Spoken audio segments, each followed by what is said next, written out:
We have this model right here. I can pass through it. It doesn't have any collision whatsoever. Let's go into the model doc editor and we're gonna add physics-call file. This is the FBX. Now, this might work, for example, with a car or some motor vehicle. If it works, that's great because this is the best type of hull. You can see that it only has 1 shapes, 33 vertices. But the problem is that for this thing I actually need to be able to pass through. If I compile it like this, then players will be stuck. Here we have a bunch of options. And so I have input mode, hull per element. And there you are, check it out. So this mesh is much better, of course. Now players are going to be able to walk through the middle like this. But you see what the problem is? 345 shapes, 3000 vertices. So this is not optimal for the Source 2 engine. We have a few options right here. We can move these sliders in order to simplify the mesh. Merge per angle. Simplify, you will see the number of vertices is going down.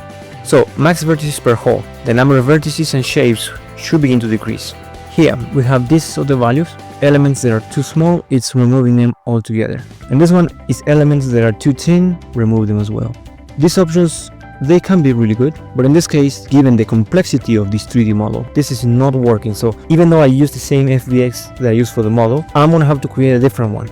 So we're gonna have to head on to Blender and we're gonna bring that exact FBX. And I'm gonna select those faces that I know are critical for collision. So now that I've selected all of these, I'm gonna press P to separate them and set up my selection. So what I'm gonna do is I'm gonna press E and then I'm gonna lock on the X axis and drag it like this. Then I'm gonna select the top face of this cube that I created. I'm gonna press G now to move and drag it up all the way to this part. Now in order to not get confused with this second object, I'm gonna go to material and I'm gonna remove all of those material. So it looks completely white. So I'm gonna repeat this process with this other column.